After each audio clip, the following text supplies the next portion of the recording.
Four of the most pivotal years in both American and Japanese history began right here in Sasebo and ended just a few minutes away in Nagasaki City. Can you guess what I'm talking about? If you guessed World War II, you'd be correct. Hello and welcome to Kyushu Explorer, AFN Sasebo's monthly travel show that takes you off base to many exciting locations in and around Kyushu Island. I'm Petty Officer Scott Bourque, your host for this edition. And I'm joined by Seaman Andrew Frisbie, who will be helping to show you some of the cool World War II relics located in and around Sasebo. What a better place to start than the very towers that broadcast the message to begin the attack on Pearl Harbor. Very few people know how to get to the towers. It's actually pretty easy. If you leave Hario, go through the tunnel and take a left. Stick to the 202 for about 10 minutes until you see a big white sign on the left side of the road saying 202. Take the first right after that.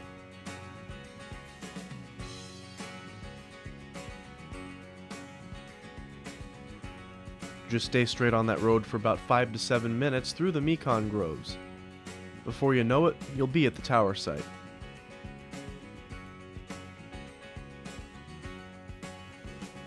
It's still an active communication site and parking is kinda limited. Hike up the hill for about 2 minutes and you'll be standing at the base of the tower. And at the top, they look pretty big.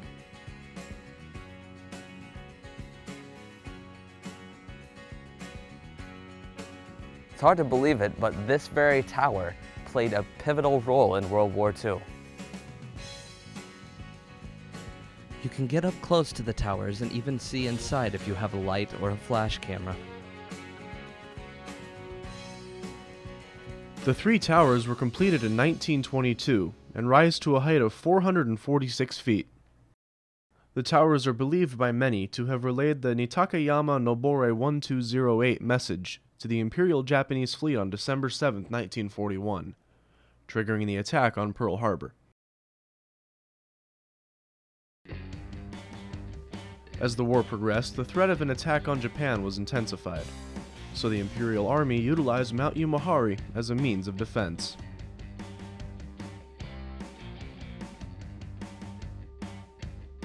The observatory has become a tourist attraction, bringing visitors from all over the country. And it makes sense with the spectacular views you can get up there.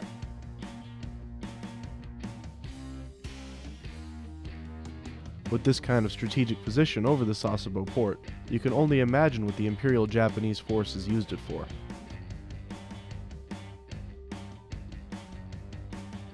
Once you park your car in the observatory parking lot, prepare to hike up some stairs.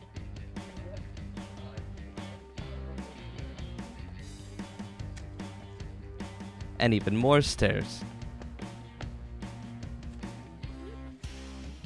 And even more stairs. But the effort's worth the reward. Whoa, what is that? That is a World War II era anti-aircraft gun turret. Although all that's left of these gun mounts is the basement area, you can get right down in there and explore a little bit. They're very well maintained, and even have vegetation and trees coming out of them. Now you can see right here next to me is a small hole in the ground. Now these holes are actually used to hold up the main structure of the anti-aircraft gun. It's just pretty cool kind of seeing that time has had its effect on it. It's got plants growing out of it, it's got some dirt coming out of it. Still a pretty cool thing to see. Can you imagine being stationed up here during the middle of the war, ready to go up and man your gun anytime you saw an incoming enemy aircraft? Even though it's just the basement of the anti-aircraft turret, it's still a pretty cool thing to see. Are there any other war relics up here? There are. Let's go check them out. Mount Umahari is an amateur explorer's paradise. There's a lot to see. In addition to the main turret, there's a small peace monument,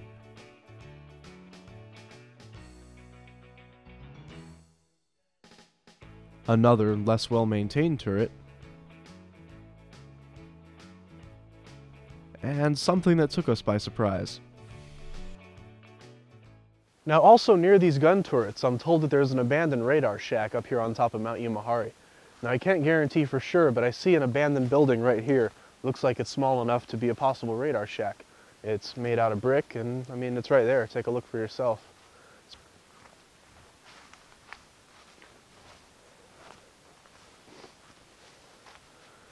Well, I'll tell you what, this is pretty cool.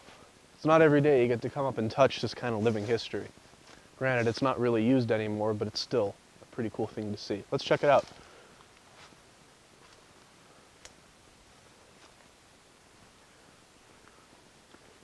This is just completely unreal. I mean, you got these trees here. Looks like they've been growing for decades. You know, you got the moss on the walls. It just looks like something looks like something I can't even imagine. It's pretty cool. It's kind of falling apart there. There's a big old crack.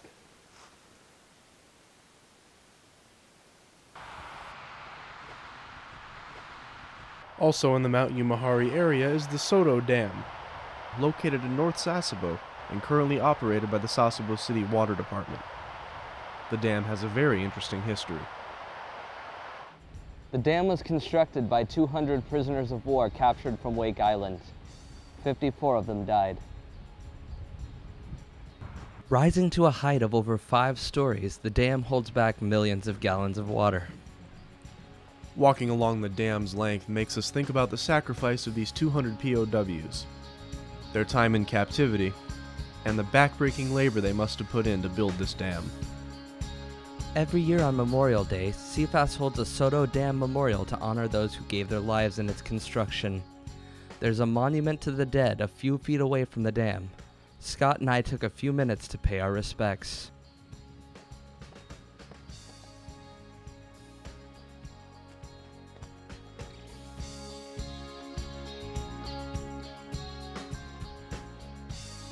Now a very modern city with lots of roads and traffic. Many years ago, Nagasaki was famous for something else, being one of only 2 cities in the world to experience an atomic bombing. What better way to finish off than by going to the city where the war effectively ended?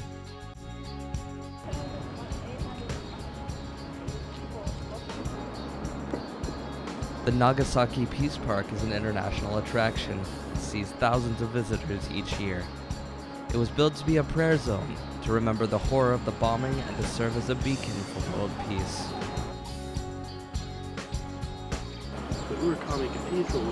The Nagasaki Peace Park has tons of informational plaques about what happened on that fateful August morning. Destroyed work. The Peace Park helps us remember the horror of that day and yearn for a bright future of world peace. After several years of war and countless wins and losses, the United States dropped the atomic bomb on Nagasaki City at 11:02 a.m. August 9, 1945. The hypocenter is right a few feet behind me. After the bombing, Japan surrendered to the United States, and the rest is history. But Japan and the United States continue to be close allies and maintain their relationship into the 21st century.